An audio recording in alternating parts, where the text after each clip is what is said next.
Morning everyone, I'm so glad to have you here on Surviving to Thriving, the Freelancers Guide. And the reason for us doing this is because I myself started off as a freelancer as soon as I graduated many years ago.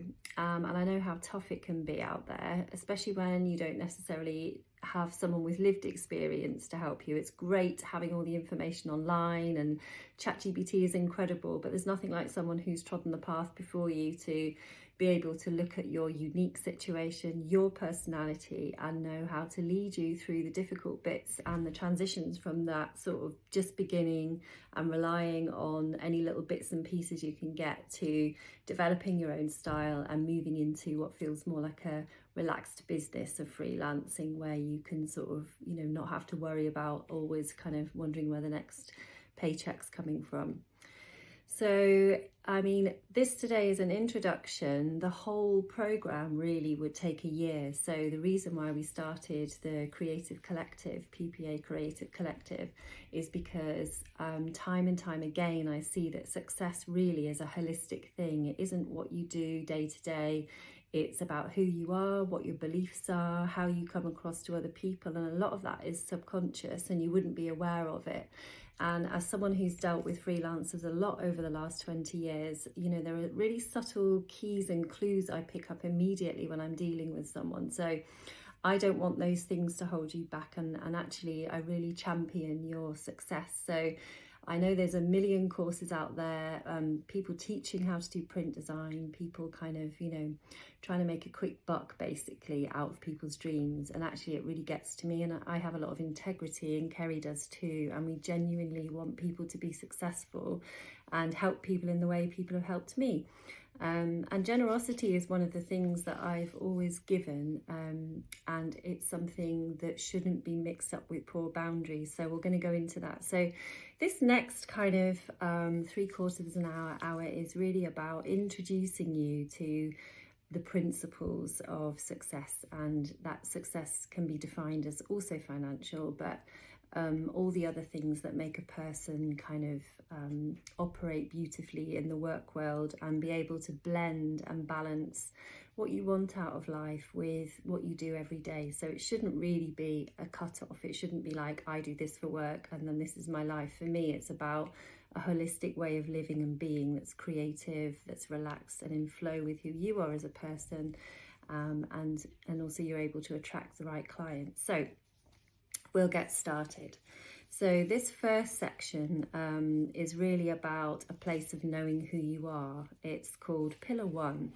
There's 3 pillars, and this first one is about designing from a place of passion and authenticity. So the theme really of this is to know yourself, to show yourself. So if you are living in a state of survival and stress, it's very hard for you to be creative and to be able to relax into what you would be loving to do, rather than thinking, oh, I have to take this job, I must do this. When the wolves are at the door, the energy is very different. And an employer or a freelance contractor will always feel that energy as well. So it doesn't feel kind of aligned with the embodiment of how you want a freelancer to be. So and I think sometimes in those states we're more likely to look at what other people are doing to make success. So for example, it's easy to look on Instagram, which is an absolute passion killer sometimes, because we can start comparing ourselves to other people and wondering, maybe I should be doing more of that, or that looks cool. And quite often we miss the process in that as well. So we might be kind of looking at someone's end results that could have been, a couple of weeks or a month's worth of work for them trialing and, building up their sort of style for a long time. Comparing ourselves and thinking, oh, I'm never going to design like that. And we're not giving ourselves that chance to have the space in our work time to actually keep developing ourselves. So so we want to be out of that fight and flight state and in a kind of expansive, creative place. So sometimes it's good to get into the finding of the why, going back to yourself and the internal reasons why you create, what sparks your creativity, what it is that kind of gets you up, and why you picked up a paintbrush in the first place. You know, what was that creative drive and where did it come from? So really have a think about, you know, what was it that drove you in the first place to start creating, and in print or fashion or textiles, you know, get into that essence of remembering where it all started. Because I think when you find your why and you reconnect with that passion, I know for me, when I'm doing something that I really love and I'm really passionate about, like setting up this amazing community, you know, it doesn't feel like work. It's amazing. I'm just kind of driven and excited and expansive, and it's a lovely, positive, creative space to be in. And I think it's important as well, because sometimes the reasons why we start aren't quite the same now. You know, we're ever changing, ever evolving, we're growing all the time, and sometimes what suited us 5 or 10 years ago doesn't necessarily suit us now. So it's important to understand those external and internal influences, and how that connects to your visual identity, or even if you have a visual identity.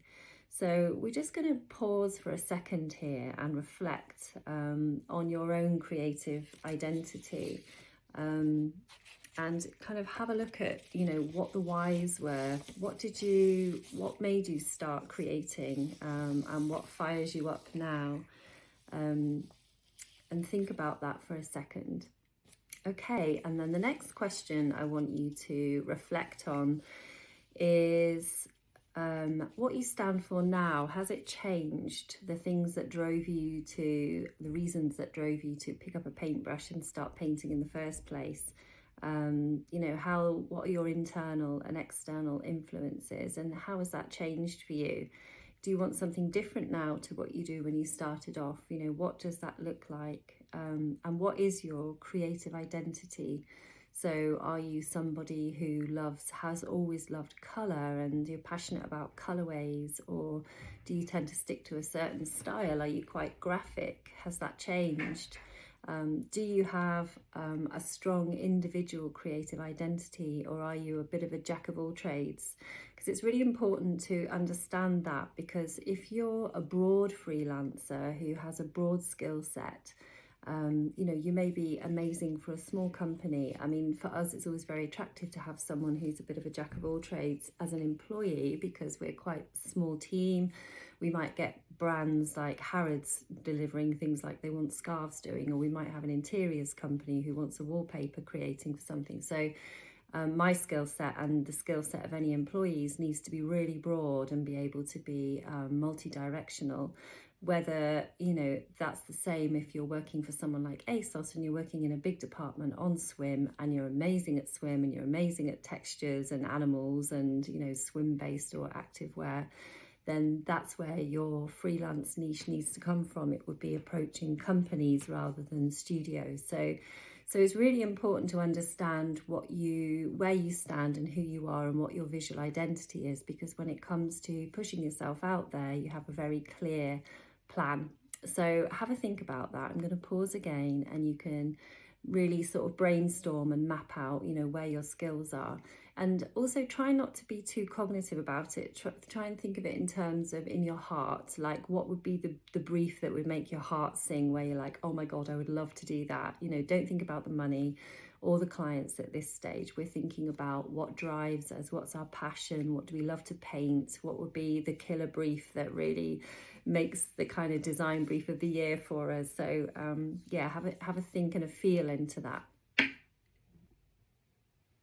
And one of the things that we do within the community actually is to take that time out, because quite often when we're working on briefs, so we're working to work, we don't have that time away in our own creativity to really hone the untapped potential of where we might want to be. As I said, when you're really excited about something, you know, I find personally I've got no end of energy to carry on into it. So if you're not creating that space, that's really what we're doing in the community. It's having loads of inspiration among lots of very niche designers just like you, who are learning new techniques, who are kind of getting out there and seeing things. And it's just about really bolstering that whole wholesome creativity, not just work creativity.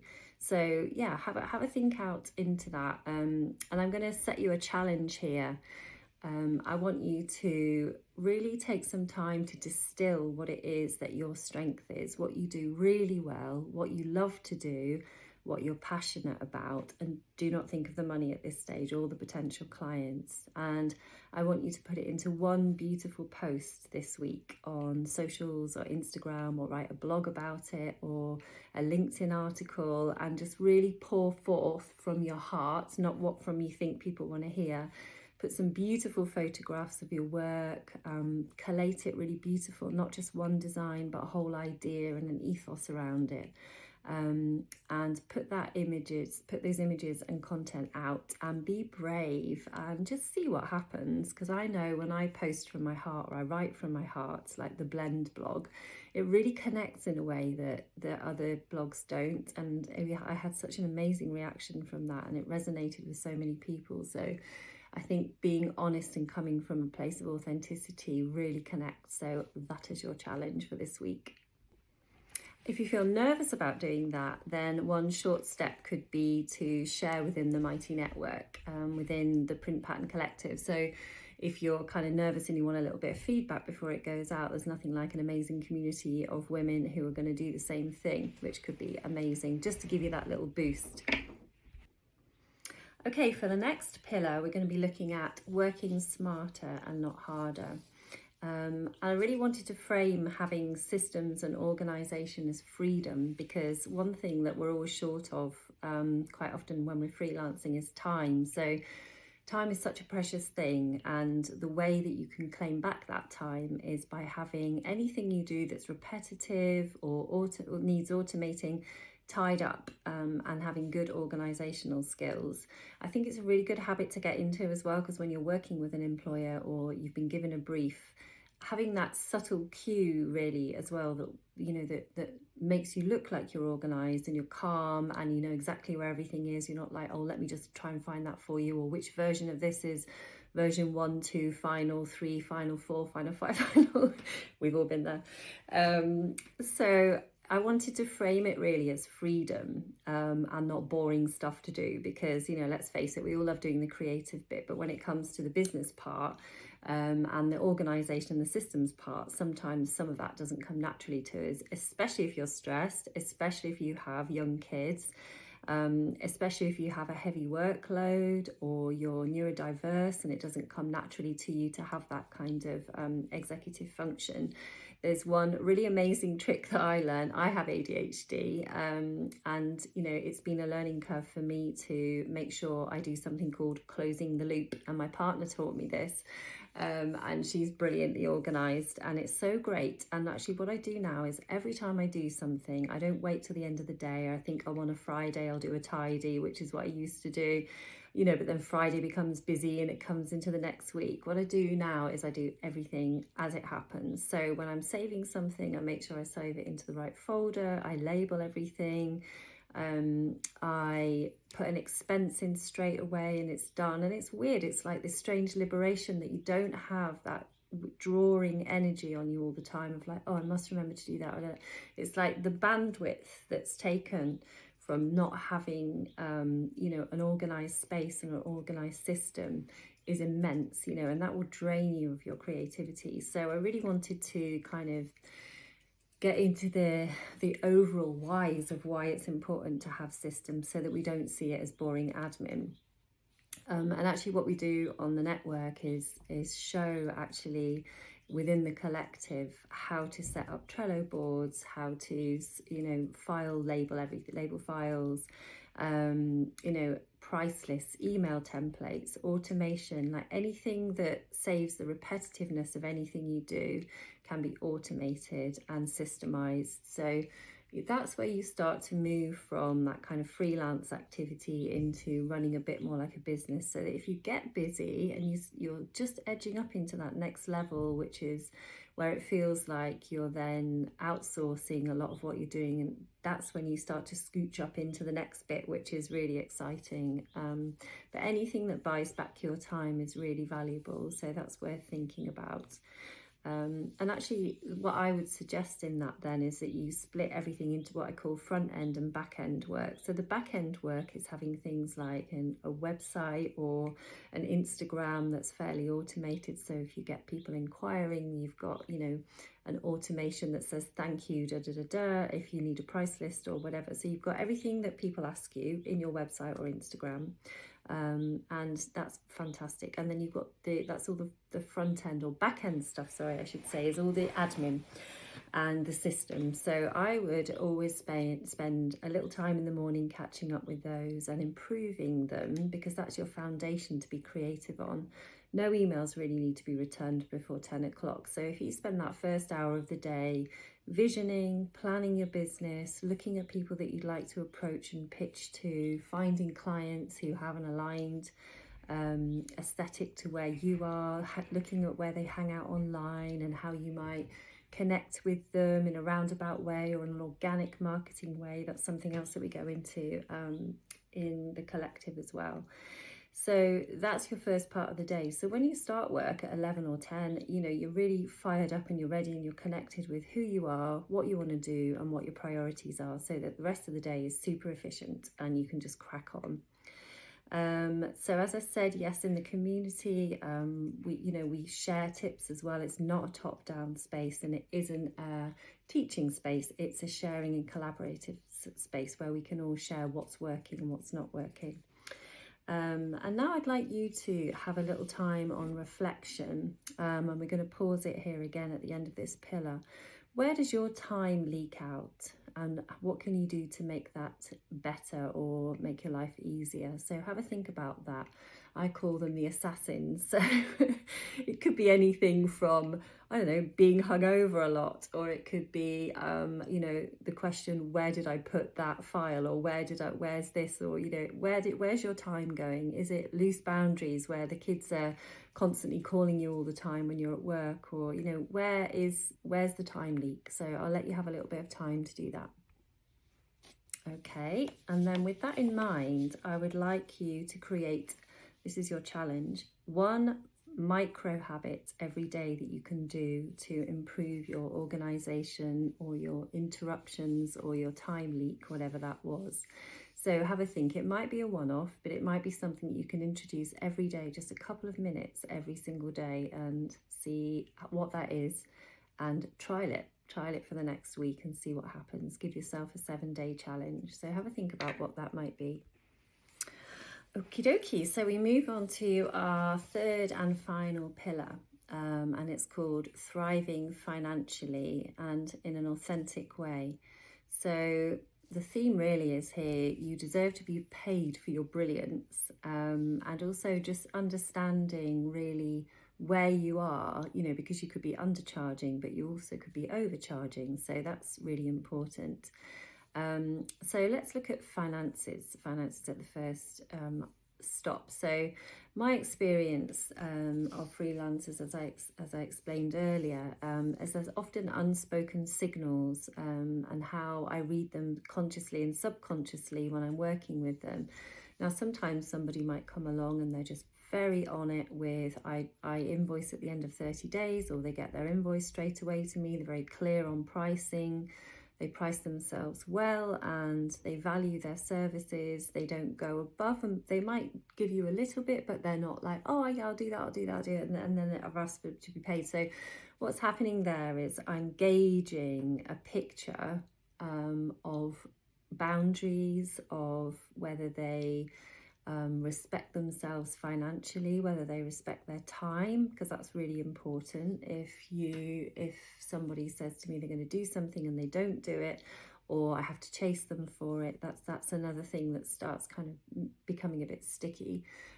Same with invoicing. I like to see that someone kind of gets their invoice straight in when they say they're going to. If they haven't been paid, sometimes it's really helpful for me, because we're super busy, If something hasn't gone out on an automated pay, or something's wrong, then I really love it if someone gets in touch with me and says, oh, by the way, I'm still waiting on this invoice. And I go, oh God, I'm so sorry. Give me a second, check it, done, paid, rather than sitting there stewing or kind of not, or just wondering. You know, all of these things give me the signs and signals that someone is responsible financially, on it with their business. And I think, you know, it's something that is a non-negotiable. Same with me. I've always expected to be paid on time. I chase people if they don't pay us, because from my perspective, if I'm not getting paid, then the freelancers aren't getting paid, or the employees aren't getting paid, and that's just not okay. So in those subtle ways, you're reaping the energy you're putting out. So if it comes to me wanting to work with someone again, or wanting to employ them for a different project, there could be a subtle way where I'm thinking, maybe I'll work with so-and-so because they seem really on it, much more than, you know, if someone's a little bit flaky or not quite with it with the paperwork or the finances. So you're reaping what you sow in that way. I'm a really big believer in the law of attraction, not in the sense of kind of, I want to attract lots of money, but more in the sense of whether you're aware of it or not, you're attracting in who you are. So you are a mirror really of everything that's coming to you. So I know in my own personal experience, if I'm in a state of stress, or if kind of I'm a bit flaky for whatever reason because I've had loads going on, suddenly everything starts to spiral a bit and things go wrong. If I take a step back and I'm like, right, breathe, calm down, stay focused, everything gets back on track again. So in that sense, with finances, how you're living in the world, what your expectations are, the conversations you have, the words you use, the phrases you believe and that you own, will be in little ways just firing out to the universe. I really believe words are prayers, and I think, you know, the more we talk about scarcity, the more we talk about lack of abundance, the more we talk about self-limiting beliefs that we have, the more that just sits there in our energetic field. So it's really important to understand, to change your energy, and to start thinking of abundance, to start thinking of, you know, there's a million companies out there with 100 different handwritings and lots of different personalities, and there will be a fit for you out there. And the louder you sing and shout about it in your own lovely way, and the more you're yourself, the more you're likely to attract that in. And that starts and finishes with how you are with finances, how you are, how you conduct yourself generally. But yeah, it's really important to give those really positive signals with people. So yes, generosity versus poor boundaries. Now, I have come a very, very, very long way in my career by being very generous with my time. Saying that, I don't suffer fools either. So if I choose where I put my energy, I'm not blindly generous with everybody, but I'm like, I really want to help this person out. I believe in what they're doing. I mean, I was gifted an archive. Can we just remember that? Because when I went out to New York to work in the archive, my boss had recently lost her husband, which I didn't know, and she was devastated, and she wasn't in very much, and I could see that she was, you know, whatever, I thought at the time very rudely that she was quite flaky, but she wasn't. She was in deep grief, which was really awful. So I just thought, right, okay, I'm going to step in a bit here. I'm going to answer the phones. She's not in this morning. I'm just going to get this done. I worked on my initiative. I tried to think, you know, what does she do? How can I help her and stuff? Because I'm there, so I may as well make myself useful and be generous with my time and make sure everything's running well. Now, fast forward 15, 20 years, I get a call out of the blue saying that she really appreciated my help back then. She had to go straight back to work after he died, and if it hadn't have been for me doing that, then the business would have failed. So it was really beautiful for that reciprocity to come back, and that isn't why we're generous, but the universe works in amazing ways. And that was the net result. As many, many, many, many times in my life, I've had this kind of amazing serendipity come back from just putting good energy out. Now, I want to compare that with poor boundaries, which is where people take advantage of your time. They don't pay you, they don't respect you for the effort that you put in. So it's a fine line, and something that we go into a lot because in the network, because for me, it's really, really, really important to have good boundaries and also be really generous. So we work on that a lot within the community. So I'm just giving you a whistle-stop tour of that here, because I feel it's really important. So next we're going to move on to salaries and income. So if you're in a boom and bust cycle, which we are, even as businesses, we go through this too. But you can really buffer that by looking at your outgoings, looking at what the minimum is you need to earn. And if you're not hitting that, don't pause and wait and sit in that until it becomes a disaster. Put some money aside, and I would always recommend paying yourself a monthly salary, I call it, but you can call it withdrawings from your income. So try and take out a little bit extra, so you've got a little bit of holiday or sick pay if you get ill and you need to take a few weeks off, whatever. In an ideal world. But as I said, if you're not at that stage, then that's something really to look at, because you're living and sailing very close to the edge and disaster can happen.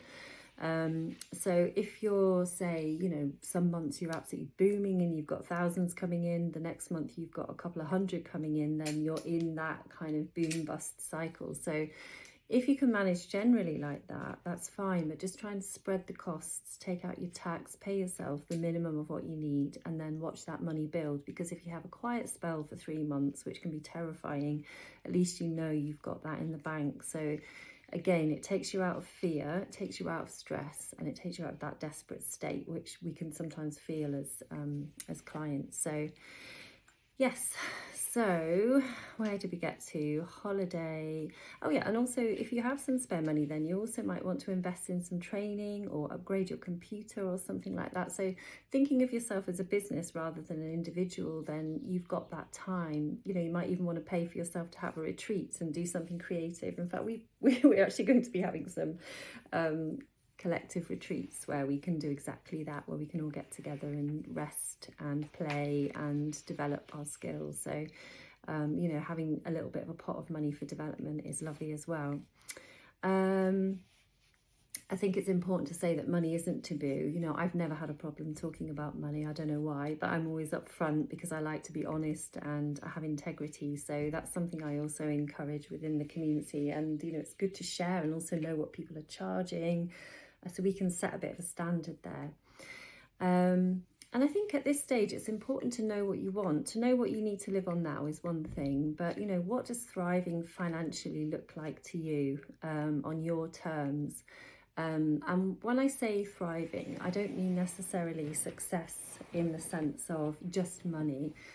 For me and Kerry, it's really important that we frame success in lots of different ways. So time and freedom, flexibility, community and relationships, and finances. So those 5 things for us are our success metrics. It's not just money, it's not buying stuff or even doing stuff, it's actually just having a baseline of all of those things. If you need to take a day off, or your creative flow is ebb and flow, it just gives you flexibility. So at this point, we're going to pause again, and I'd like you to have a little reflection. And I'd like to think, what does thriving financially look like on your own terms?